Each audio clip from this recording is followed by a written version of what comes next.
Housing फेडरेशनचं त्यासाठी अभिनंदन करतो की त्यांनी इनिशिएटिव्ह घेऊन ऑनलाईन किंवा ट्रेनिंग प्रोग्राम सुरू केले. एरियामध्ये जवळजवळ 10,000 हाऊसिंग सोसायटी आणि 700-800 संस्था सोडल्या तर मोस्टली सर्व संस्था ह्या 250 खाली सभासद असणाऱ्या आहे. संस्थांची निवडणुका घेणे हा आता महत्वाचा विषय. 10,000 आता निवडणुकीला पात्र झाले. 3 वर्ष प्रत्यक्षात निवडणूक न झाल्यामुळं ह्या निवडणुका सगळ्या पात्र केले आणि निवडणुका घेण्यासाठी आता मोठ्या प्रमाणात निवडणूक निर्णय अधिकाऱ्यांची गरज पडणार आहे. 50 सोसायटी पाठीमागे ऍटलिस्ट एक निवडणूक निर्णय अधिकारी निर्माण होणं आवश्यक आहे. फेडरेशनला विनंती करेन की तुम्हाला ह्यामध्ये मोठ्या प्रमाणात जागृती करून लोकांना हे ट्रेनिंग घ्यायला लावणं आवश्यक आहे. उद्घाटन झालं असं घोषित करतो आणि सर्वांना शुभेच्छा देतो की हे ट्रेनिंग. माननीय सहकार आयुक्त व निबंधक सहकारी संस्था महाराष्ट्र राज्य श्रीयुत अनिल कवडे साहेब यांचं मी Navi Mumbai cooperative housing federation तर्फे स्वागत करतो. नवी मुंबई कोऑपरेटिव्ह हाऊसिंग सोसायटीचा जो जन्म आहे म्हणजे त्यांचं जे रजिस्ट्रेशन आहे 1999 साली झालं. 15 मार्च 2010 साली हे माननीय सहकार आयुक्त व निबंधक सहकारी संस्था महाराष्ट्र राज्य श्रीयुत राजगोपाल देवरा साहेब ह्याने एक परिपत्रक काढलं. प्रत्येक फेडरेशनने प्रशिक्षित व्यवस्थापक पॅनल तयार करावा. मुंबई कोऑपरेटिव्ह हाऊसिंग फेडरेशन हे पहिलं फेडरेशन आहे की ज्याने मॅनेजरल ट्रेनिंग कोर्स 2010 पासूनच स्टार्ट केला. 400च्या वर आम्ही मॅनेजरल ट्रेन केले आणि नवी मुंबईत ते सगळे कार्यरत आहेत. लॉकडाऊन मध्ये आम्ही असं ठरवलं की आता आपण काय करायचं म्हणून आमच्या फेडरेशनने श्री प्रसाद परब साहेबांना विनंती केली की आपण जे आपले नवी मुंबईतले जे रहिवासी आहेत त्यांच्यासाठी आपण काहीतरी प्रोग्राम चालू करूया. फेडरेशन ऑफ इंडियावर आम्ही लेक्चर सिरीज चालू केली. कॉन्ट्रॅक्ट ऍक्टची कार्यशाळा आयोजित. National chief secretary Maharashtra state Shri Sudhir Goyal सरांना आम्ही आमंत्रित केलं होतं. कन्व्हेंटची एक आपण चांगलं प्रोत्साहन त्याला दिलं आणि नव्या मुंबईतल्या बऱ्याचशा सोसायटीनी त्याच्यात भाग घेतला आणि त्यावेळेस आपण माननीय न्यायमूर्ती कोपरगाव श्री जयंत पांचाळ साहेबांना आमंत्रित केलं. पार्किंग बद्दल एक कार्यशाळा आयोजित केली आणि त्या कार्यशाळेत डेप्युटी रजिस्ट्रार मुंबई श्री ज्ञानेश्वर डोंगरे साहेबांना आम्ही आमंत्रित केलं. भागीदार कोणाला म्हणायचं आणि त्याची वसुली कशी करायची ही एक कार्यशाळा आम्ही आयोजित केली आणि त्या कार्यशाळेत सटाणा नाशिकचे मुख्य दिवाणी न्यायाधीश कनिष्ठ सर तथा प्रथम न्याय दंडाधिकारी श्री विक्रम आव्हाड साहेबांना आम्ही आमंत्रित केलं. स्टुडंट्स ऑफ मेंबरशिप याबद्दल एक कार्यशाळा आयोजित करत आहोत. सकाळी 11:30 वाजता ऍडव्होकेट परब साहेबच सगळ्या कार्यशाळेला लेक्चर देत असतात. स्टडी त्यांचा फार दांडगा आहे. फेडरेशनचे सगळे पदाधिकारी, ऍडव्होकेट परब, आपण सर्व या प्रशिक्षण सत्रामध्ये सहभागी झालेले विविध सोसायट्यांचे पदाधिकारी, सदस्य, बंधू आणि भगिनी. प्रशिक्षणाचा जो उपक्रम या 250च्या आतल्या सदस्यांसाठी राबवण्याचा विचार केलेला आहे तो निश्चितपणे स्तुत्य आहे. का सहाय्य करू अवघे धरू सुपंथ हा सहकाराचा आपला मूलमंत्र आहे आणि ह्या मूलमंत्राला अनुसरून आपण सगळ्यांना शिक्षित करण्याचं जे ध्येय समोर ठेवलेलं आहे ही प्रक्रिया खरं तर फार महत्वाची आहे माझ्या दृष्टिकोनातून. 3 घटक दिसतात जे निवडणूक प्रक्रियेशी निगडित आहेत. एक म्हणजे मेंबर्स, जे मतदार आहेत, त्यांच्याही काही जबाबदाऱ्या आहेत की त्यांनी खऱ्या अर्थाने या प्रक्रियेमध्ये सकारात्मक पद्धतीने सहभागी होणं आणि आपला मतदानाचा किंवा आपल्या मताचा जो अधिकार आहे त्याचा योग्य वापर करावा. दुसरी जी व्यवस्था आहे, अधिकारी जे उभे राहणार आहेत निवडणुकीसाठी, पदाधिकारी या पदांसाठी, त्यांची खऱ्या अर्थानं दुसरा हा घटक आहे जो महत्वाचा आहे की ज्यांना खऱ्या अर्थानं काही करणं वाटतं, मनापासून करणं आवश्यक वाटतं, अशा लोकांनीच यामध्ये खऱ्या अर्थानं उतरावं. कारण मला असं वाटतं की सहकारी संस्थेचा संचालक हा विश्वस्त असावा, विश्वासाला पात्र असावा. त्यांनी खऱ्या अर्थानं त्याला काहीतरी तिथल्या लोकांसाठी करायचं आहे, तिथल्या व्यवस्थेमध्ये काही सकारात्मक अशा पद्धतीचं योगदान द्यायचं आहे, ही भूमिका आणि भावना त्यांनी मनामध्ये ठेवूनच या निवडणूक प्रक्रियेमध्ये उमेदवार म्हणून उतरणं अपेक्षित आहे. आणि तिसरी महत्वाची जी घटक आहे जो आपण आता प्रशिक्षित करतोय तो म्हणजे निवडणूक संचालन करणारी व्यवस्था. ही खूप महत्वाची आहे कारण ही किती निपक्षपाती काम करेल आणि ही किती योग्यरित्या काम करेल याच्यावर पुढच्या संपूर्ण व्यवस्थेचा पाया रचला जाणार आहे. कारण प्रथमच अशा पद्धतीची निवडणूक संस्था घेत आहे. त्यामुळे संस्थेची फार मोठी जबाबदारी आहे आणि संस्थेची ही जबाबदारी या निवडणूक प्रक्रियेमध्ये असणाऱ्या निवडणूक निर्णय अधिकाऱ्यांनी योग्यरित्या पार पाडणं ही आपल्या दृष्टिकोनातून खूप महत्वाची गरज आहे. त्या अनुषंगाने निवडणूक प्रक्रिया व्यवस्थित समजून घेणं. आता नियमावली आपण तयार केली, आमच्याकडे ती आलेली आहे, त्यात काही छोटे मोठे बदल आपण सुचवतोय, पण ही निवडणूक प्रणाली नियमावली जी आहे ती योग्य पद्धतीने राबायचं असेल तर मतदार यादी कशी असावी, त्यात कुणाचं नाव असावं, नामनिर्देशनासाठी किंवा उमेदवारीसाठी पात्रता काय आहे, त्याची प्रक्रिया कशी असते, कधीपर्यंत निवडणूक नामनिर्देशन पत्र दाखल केली जातील, छाननी कधी होईल, छाननी कशी करावी, दाखल करताना काय बघावं, छाननी कशी करावी, त्यानंतर माघारी घेताना काय बघावं उमेदवारी अर्ज, आणि नंतर प्रत्यक्ष निवडणूक आपल्याला संचालन करताना काय नियम पाळावेत, कशा पद्धतीने ही गुप्त मतदान पद्धती आपण योग्य पद्धतीने कशी पुढे आणावी, आणि त्यातून आपण मतदान झाल्यानंतर मतमोजणीची प्रक्रिया सुद्धा किती काटेकोरपणे करावी, या सगळ्या बाबी खूप महत्वाच्या असतात. आणि निवडणुकीमध्ये मतदारांची संख्या कमी का जास्त हा महत्वाचा मुद्दा नाही, प्रक्रियेचं पावित्र्य महत्वाचं आहे, प्रक्रियेचं खऱ्या अर्थानं अचूकता महत्वाची आहे, पारदर्शकता महत्वाची आहे, आणि ती आपल्याला पार पाडण्याची कटिबद्धता या निवडणूक यंत्रणेतल्या आता उपस्थित असलेल्या सर्व प्रशिक्षणार्थींनी पहिल्यांदा आपण आपल्या मनाशी जोपासली पाहिजे. ही कटिबद्धता फार महत्वाची आहे. मला वाटतं की माझ्या सोसायटीमध्ये या सगळ्या गोष्टी योग्य पद्धतीने पार पाडण्यासाठी किंवा सगळ्या या सोसायट्यांमध्ये योग्य पद्धतीने पार पाडण्यासाठी माझ्या खांद्यावर एक महत्वाची जबाबदारी आलेली आहे, आणि मी ही उत्कृष्टपणे पार पाडून खऱ्या अर्थानं या माझ्या पदाला, माझ्या कर्तव्याला, माझ्या जबाबदारीला मी न्याय देईन अशा पद्धतीची कटिबद्धता या यंत्रणेकडनं मला अपेक्षित आहे. कारण जेव्हा माणसं स्वतःहून आपली काम करण्यासाठी प्रेरित होतात, स्वतःहून उत्स्फूर्तपणे भाग घ्यायचा प्रयत्न करतात आणि स्वतःहून त्यामध्ये खऱ्या अर्थाने इन्व्हॉल्व्ह होतात, तेव्हा खऱ्या अर्थानं ही प्रक्रिया योग्य पद्धतीने पार पाडली जाते. कारण मला असं नेहमी वाटतं की कुठलंही काम आपण करत असू तर त्या कामाबद्दल आपल्याला आत्मीयता पाहिजे, आस्था पाहिजे, जाणीव पाहिजे जबाबदारीची, आणि कर्तव्याची पण जाणीव पाहिजे. चांगला आदर्श पुढच्या संपूर्ण व्यवस्थेसाठी घालून द्यावा अशी माझी आपणा सगळ्यांकडनं अपेक्षा आहे. खऱ्या अर्थानं आपण प्रशिक्षणामध्ये आपण अभ्यासपूर्ण सगळ्या गोष्टी अभ्यासल्या, अभ्यासपूर्ण प्रश्न विचारून शंका निरसन करून आपण जर खऱ्या अर्थानं या प्रक्रियेला सिद्ध झालो तर मला वाटतं हे सत्कारणी लागलं प्रशिक्षण असं आपल्याला म्हणता येईल. मी पुन्हा म्हणेन की आपल्याला एक चांगलं काम करण्याची सुसंधी प्राप्त झालेली आहे. या निमित्त अनिल कवडे साहेबांनी जे आपल्याला मौल्याचं मार्गदर्शन केलेलं आहे सर्व पार्टिसिपेंट्सना, आणि त्याच बेसिसवरती आपण जे आहे ते आपली सुरुवात करणार आहोत आपल्या इलेक्शन रूल्सचं. आजचा जो इलेक्शन रूल्सचा जो सिलेबस पार्टिसिपेंट्सचा जो कार्यक्रम आहे तर तो कार्यक्रमाला आपण सुरुवात करूया आणि तो अभ्यास करायचा आपण सर्वजण प्रयत्न करूया.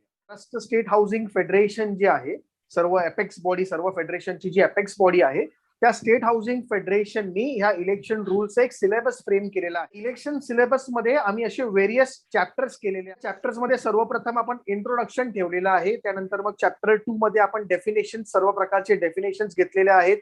चॅप्टर 3 मध्ये आपण इलेक्शनची प्रोसेस जी आहे ती सांगितलेली आहे. तसंच एका चॅप्टर मध्ये आपण केस स्टडी ही घेतलेला आहे, आणि शेवटला सर्व प्रकारचे जे फॉर्म्स आपल्याला लागणार आहेत इलेक्शन रूल संदर्भातले ते सर्व फॉर्म्स देखील आपण त्याच्यामध्ये इन्कॉर्पोरेट केलेले आहेत. एप्रिल 2021 रूल्स ज्याच्याबद्दल आपण बोलतो तर त्या रूल्स मध्ये जो पहिला पॅरेग्राफ आहे त्यामध्ये स्पष्ट रीतीने सांगितलेला Maharashtra cooperative election rules 2019 amendment rules असं त्याला संबोधलं जावं. 2019च्या अगोदर जे रूल्स होते त्याला आपण 2014चे इलेक्शन रूल्स असं संबोधायचो, आणि ते रूल्स जे आले होते ते कॉन्स्टिट्युशनल आपली जी 97th अमेंडमेंट झाली होती त्या 97th अमेंडमेंटच्या अनुषंगाने ते 2014चे रूल्स जे आहेत ते आले होते. आणि त्यावेळेला आपण बघितलं एक इंडिपेंडेंट बॉडी जी आहे ती स्थापित केली होती इलेक्शन परफॉर्म करण्यासाठी, आणि मग त्याला आपण स्टेट कोऑपरेटिव्ह इलेक्शन ऑथॉरिटी असं जे आहे ते संबोधलं होतं. पण हे जे इलेक्शन रूल्स ज्या 97th अमेंडमेंट वरती बेस्ड होते, आणि मग त्या कॉन्स्टिट्युशनल 97th अमेंडमेंटला आणि ह्या 2019 अमेंडमेंट रूल्स ज्याच्याबद्दल आपण आता डिस्कस करणार आहोत 7 एप्रिल 2021चे रूल्स, ते या संविधानाला कसे कनेक्टेड आहेत ते देखील थोडंसं आपल्याला सुरुवात करायच्या अगोदर पाहायचा प्रयत्न करायचा आहे. रेफर कॉन्स्टिट्यूशन किंवा when we have to study the constitution then to study easily we refer preamble of the constitution. Preamble मध्ये जे काही शब्द सांगितलेले आहेत, इच अँड एव्हरी वर्ड जो आपल्या इंडियन स्टेटला डिफाईन करतो, तर तोच आपल्या कोऑपरेटिव्ह सोसायटीला डिफाईन करतो. प्रिएम्बल ऑफ द कॉन्स्टिट्यूशन ज्यावेळेला आपण सुरुवात करतो की we the people of India, मग we the people of India मध्ये सांगितलेलं आहे सोर्स ऑफ द कॉन्स्टिट्यूशन, की या संविधानाचा सोर्स कोण आहे, तर people of India. The people of India having solemnly resolved to constitute India into sovereign, socialist, secular, democratic आणि रिपब्लिक. हे सर्व शब्द जे आहेत, पाचीच्या पाची शब्द जे आहेत, ते आपल्याला आपल्या कोऑपरेटिव्ह सोसायटी, हाऊसिंग सोसायटीच्या संदर्भात जर आपण कम्पेअर केलं तर आपल्याला त्याचं रिफ्लेक्शन जे आहे ते आपल्याला इथे पाहायला मिळतं. सॉव्हरेन म्हणजे आपण म्हणतो की आवर इंडिया इज इंडिपेंडेंट स्टेट, कुठल्याही प्रकारची डिपेंडन्सी नाही आहे. सॉव्हरेन जेव्हा कम्पेअर करतो कोऑपरेटिव्ह हाऊसिंग सोसायटीमध्ये, त्यावेळेला आर्टिकल 43B मध्ये ऑटोनॉमस बॉडी असं म्हटलेलं आहे. सोशलिस्ट कन्सेप्ट जो होता म्हणजे डिस्ट्रीब्युशन ऑफ मीन्स इक्वली आणि no concentration of wealth in the hands of rich people मध्ये बघितलं ते देखील तिथे तेच तत्व आहेत. आपण इक्वल मेंबरशिप कन्सेप्ट आणलेला आहे, म्हणजे फ्लॅट मोठा असो की छोटा असो आपण सिंगल मेंबरशिप धरतो. तर म्हणजे आपण म्हणतो की when it comes to religion we are neutral, त्याप्रमाणे आपण कोऑपरेटिव्ह सोसायटीच्या तत्वावरती देखील तिथे राबवले. डेमोक्रॅटिक, तर डेमो आणि क्रॅटिक, डेमो म्हणजे पीपल आणि क्रॅटिक म्हणजे रूल, म्हणजे लोकांचं राज्य. डेमोक्रॅटिक म्हणजे लोकांचं राज्य. तर इथे देखील आपण तेच बोलतो की आपल्या सर्वांनी मिळून आपण निवडून दिलेले प्रतिनिधी जे आहेत ते आपल्यासाठी काम करणार आहे. ऑफ कॉन्स्टिट्यूशन मध्ये जो रिपब्लिक शब्द वापरलेला आहे तो सांगतो की आमचं जे आहे ते हेरिडेटरी मोनार्क्स नाही आहे, आमचं इलेक्टेड रिप्रेझेंटेटिव्ह आहे. नंतर काही प्रिएम्बल मध्ये शब्द म्हटलेले आहेत to secure it citizens, justice, socio economical, political, liberty of thought expression, belief, faith and worship, equality. मग हे सर्व कन्सेप्ट देखील आपण कोऑपरेटिव्ह मध्ये पाहतो. Liberty is defined under article 19 of the Indian constitution, आणि आर्टिकल 19 इंडियन कॉन्स्टिट्यूशन मध्ये प्रामुख्याने कोऑपरेटिव्ह सोसायटी बद्दल सांगतं की आर्टिकल 19(1)C मध्ये कोऑपरेटिव्ह शब्दाचा जो समावेश केलेला आहे तो 97th अमेंडमेंट 2011 मध्ये केलेला आहे. आणि 97वी घटना दुरुस्ती ज्या वेळेला झाली त्यावेळेला कोऑपरेटिव्ह सोसायटी फॉर्म करणं हा एक फंडामेंटल राईट आपल्याला प्रदान केलेला आहे. फ्रेटर्निटी म्हणजे बंधुभावना, a spirit of common brotherhood. महिलांना प्राधान्य देण्याचा जो प्रयत्न झालेला आहे, 2 सीट्स जे राखून ठेवण्यात आलेले प्राधान्य झालेले आहे, हे सर्व फ्रेटर्निटीच्या कन्सेप्ट वरती आहे. 7 एप्रिल 2021 चे जे रूल्स आहे ते कॉन्स्टिट्यूशन बद्दल प्रामुख्याने स्पष्ट काय करतात? Autonomous functioning, voluntary formation, democratic setup आणि प्रोफेशनल मॅनेजमेंट. हे 3 तत्व जे बाकीचे होते ऑटोनॉमस फंक्शनिंग सोडून, हे सर्वचे सर्व तत्व 2014च्या इलेक्शन रूल्स मध्ये जे आहेत ते कम्प्लीट होत होते. 2019चे जे अमेंडमेंट रूल्स आले, म्हणजे जे आता आपल्याला 7 एप्रिल 2021 मध्ये आपल्याला पाहायला मिळत आहेत, त्या रूल्सनी हे ऑटोनॉमस फंक्शनिंग जे आहे ते पुरेपूर डिफाईन. बाहेरचा हस्तक्षेप कमी कमी व्हावा कसा होणार? आपल्याच मेंबरला रिटर्निंग ऑफिसर म्हणून देऊ शकतो असा जो प्रावधान आहे ती आपल्याला ह्या 7 एप्रिल 2021च्या रूल्सनी केलेली आहे. त्यानंतर चॅप्टर 2 जो आपण निर्मिती केलेला आहे तो आहे डेफिनेशनचा चॅप्टर. म्हणजे आपल्याला जर रिटर्निंग ऑफिसर म्हणून कार्य करायचं असेल आपल्या सोसायटी, त्या रिटर्निंग ऑफिसरच्या भूमिकेमध्ये असणारे काही आपल्याला इम्पॉर्टंट असे जे डेफिनेशन्स आहेत त्याचा आपल्याला अभ्यास करणं गरजेचं आहे. Definition is of housing society. मग हाऊसिंग सोसायटीला डिफाईन कसं केलेलं आहे तर त्याचा ऑब्जेक्ट सांगितलेला आहे. Provide open plots for housing, dwelling units, flat to provide amenities and service. Development, reconstruction करणं हे देखील हाऊसिंग सोसायटीचा ऑब्जेक्ट. सोसायटीचा जे डेफिनेशन आहे त्यामध्ये 3 क्लॉजेस अजून पुढे ऍड केलेले आहेत. If you refer section 154B1 मध्ये सब क्लॉज 17 मध्ये हाऊसिंग सोसायटीचं डेफिनेशन दिलेलं आहे. आणि त्यामध्ये tenant ownership housing society, tenant को पार्टनरशिप हाऊसिंग सोसायटी आणि अदर हाऊसिंग सोसायटीज असे 3 विभाजन केलेलं आहे. 7 एप्रिल 2021 चे रूल्स जर आपण पाहिले त्यामध्ये rule number 76H capital H म्हणून दिलेला आहे. त्या रूल नंबर 76 कॅपिटल H मध्ये सबक्लॉज 6 पार्ट आहे. त्या सबक्लॉज 6 मध्ये सांगितलेलं आहे की कुठला व्यक्ती जो आहे तो कंटेस्ट करू शकतो, ज्याचं नाव यादीमध्ये येऊ शकतं फायनल लिस्ट ऑफ वोटर्स मध्ये, असे सर्व व्यक्ती जे आहेत ते इलेक्शन कंटेस्ट करू शकतात असं प्रोव्हिजन 76H सबक्लॉज 6 मध्ये दिलेला. ऑल्टर मेंबर इलेक्शन कंटेस्ट करू शकत नाही. त्या व्यक्तीने आपल्या सोसायटीमध्ये नुकता फ्लॅट घेतलेला आहे आणि त्यांनी मेंबरशिपचं ऍप्लिकेशन ऑलरेडी आपल्याकडे केलेलं आहे पण ते स्वीकृत झालेलं नाही. आपल्याकडे काही प्रोव्हिजन्स आहेत डिस्क्वालिफिकेशनचे, म्हणजे सेक्शन 79च्या अंतर्गत असो, 85 चे असो, सेक्शन 88 चे असो, 154B8+2 असेल किंवा 154B27 असेल, याच्यामध्ये काही डिस्क्वालिफिकेशनचे ऑर्डर्स आले असतील, त्यावरती मॉरल टर्प्युट्यूडचे काही ऑफेन्सेस असतात. कोऑपरेटिव्ह सोसायटी ऍक्ट मध्ये सेक्शन 146 आहे आणि 147 मध्ये कन्व्हिक्शन आहे. मग त्याच्यावरती जर कन्व्हिक्शन झालेलं, ज्याला 1 वर्षाची शिक्षा झालेली असेल, तो देखील इलेक्शन कंटेस्ट करू शकत नाही. त्याला 2 पेक्षा जास्त मुलं आहेत, पण केव्हा 2 पेक्षा जास्त मुलं आहेत, तिसरं मूल जर 2001च्या नंतरचं असेल तर तो इलेक्शन कंटेस्ट करू शकत नाही.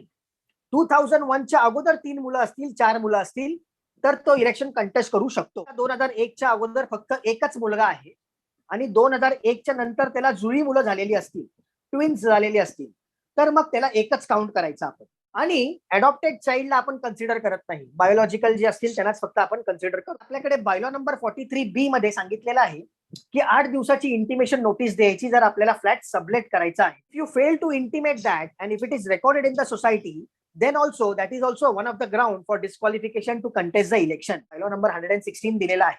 त्या बायलॉ नंबर 116 मी सांगितलेलं आहे की पर्सनल इंटरेस्ट जर आपल्या कुठल्याही कॉन्ट्रॅक्च्युअल ऑब्लिगेशन मध्ये असेल सोसायटीच्या लेवलला, then we cannot contest the election. Section 73 of Maharashtra Cooperative Society Act states that की सर्व जबाबदारी जी आहे सोसायटीची, सर्व मॅनेजमेंटची जबाबदारी rest in the committee. Quorum साठी एक इम्पॉर्टंट विषय येतो की कोरम म्हणजे किती मेंबर, समजा 11 कमिटी मेंबर आहेत, 13 आहेत, 15 आहेत, किती मेंबर जे आहेत ते निवडून आले पाहिजे. मिनिमम नंबर जो आहे that is given under section 154B19 and section 154B22.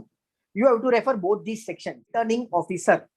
Then who shall be a returning officer or who can be a returning officer? त्याच्यामध्ये प्रकार दिलेले आहे. मग कोण कोण रिटर्निंग ऑफिसर म्हणून होऊ शकतं, तर ज्या वेळेला आपल्या सोसायटीचं इलेक्शन लागलेलं असेल तर त्या पॅनल मधनं जे एम्पॅनल्ड आहेत स्टेट कॉपरेटिव्ह इलेक्शन ऑथॉरिटीमध्ये आणि maintain by divisional joint registrar, त्या पॅनल मधनं आपण स्टेट कॉपरेटिव्ह इलेक्शन ऑथॉरिटीच्या पॅनल मधनं आपण ऑफिसर जे आहेत त्याची आपण नियुक्ती करू शकतो. ऑप्शन दिलेला आहे आपल्याच मेंबर पैकी एक रिटर्निंग ऑफिसर देखील आपण निवडू शकतो. जर आपल्याला आपल्याच मेंबरला रिटर्निंग ऑफिसर करायचं असेल तर त्याला मॅन्डेटरी ट्रेनिंग घेणं गरजेचं आहे, जी ट्रेनिंग तुम्ही आता सध्या घेत आहात. हे जे नियम तयार केलेले आहेत त्याचे आपण मेन फीचर काय ते आपण चेक करू. याचे फीचर आपण तपासले तर आपल्या लक्षात येईल की आता निवडणूक घेण्याची संपूर्ण जबाबदारी ही संस्थेवर टाकलेली आहे. म्हणजे निवडणूक निर्णय अधिकारी हा नियुक्ती करण्याचा संस्थेला अधिकार आहे. निवडणूक निर्णय अधिकाऱ्यांनी सर्व पुढची प्रक्रिया पूर्ण करायची आहे. म्हणजे यामध्ये राज्य निवडणूक प्राधिकरण जे यापूर्वी 250च्या कमीच्या संस्थांच्या निवडणुका घेत होते, आता त्यांचा याच्यात एकदम मिनिमम रोल आहे. संपूर्ण जबाबदारी आता संस्थेची आहे. संस्थेला निवडणूक निर्णय अधिकारी नियुक्तीचा अधिकार दिलेला आहे. त्यामध्ये संस्था ही निवडणूक निर्णय अधिकारी हा संस्थेच्या सभासदाला करू शकते किंवा जो पॅनल आहे पॅनल मधल्या कोणत्याही माणसाला करू शकते. म्हणजे आधी यापूर्वी रजिस्ट्रारला अधिकार होता निवडणूक निर्णय अधिकाऱ्याचा, आता जर संस्थेला करायचं आहे तर त्यांचे जे सभासद आहेत प्रोव्हायडेड तो सभासद आता आउटगोईंग कमिटीचा मेंबर नसावा, ऑडिटर नसावा. संस्थेचा म्हणजे ऑडिटर तो सभासद सहसा नसतोच आणि त्याशिवाय तो म्हणजे पुढच्या निवडणुकीला उभा राहायला इच्छुक नसतो. असा कुठलाही सभासद आपण निवडणूक निर्णय अधिकारी नियुक्त करू शकतो. त्या निवडणूक निर्णय अधिकाऱ्याला म्हणजे सभासद नियुक्ती करायला कुठलंही त्याचं क्वालिफिकेशन, त्याचा काही अनुभव वगैरे आपल्याला बघायची गरज नाहीये. सेकंडला पॅनलवरचा नेमायचा असेल तर पॅनलवरचा नेमण्यासाठी पण आपल्याला कोणाकडे जायची गरज नाही. फक्त आपण पॅनल डाउनलोड करून घ्यायचं, त्या पॅनलवर जो कोणी माणूस असेल त्याला आपण तो निवडणूक करू शकतो. नंतर एक याच्यामध्ये कोणाचा हस्तक्षेप नाहीये. नंतर निवडणूक फक्त कुठे हस्तक्षेप आहे की जर कोणाचा नॉमिनेशन अर्ज नामंजूर झाला तर त्याला निबंधकाकडे अपील करता येते. पूर्ण निवडणूक प्रक्रिया झाल्यानंतर कॉन्स्टिट्यूशन ऑफ कमिटीकडे आपल्याला निबंधकाकडे जायचंय आणि प्राथमिक मतदार यादी आपल्याला निबंधक कार्यालयात सादर करायची. याशिवाय संस्थेच्या निबंधकाचा याच्यामध्ये कुठला पण रोल नाहीये. संपूर्ण निवडणूक प्रक्रिया ही गुप्त मतदान पद्धतीनं निवडणूक कार्यक्रम घेऊन आपण करणार आहोत.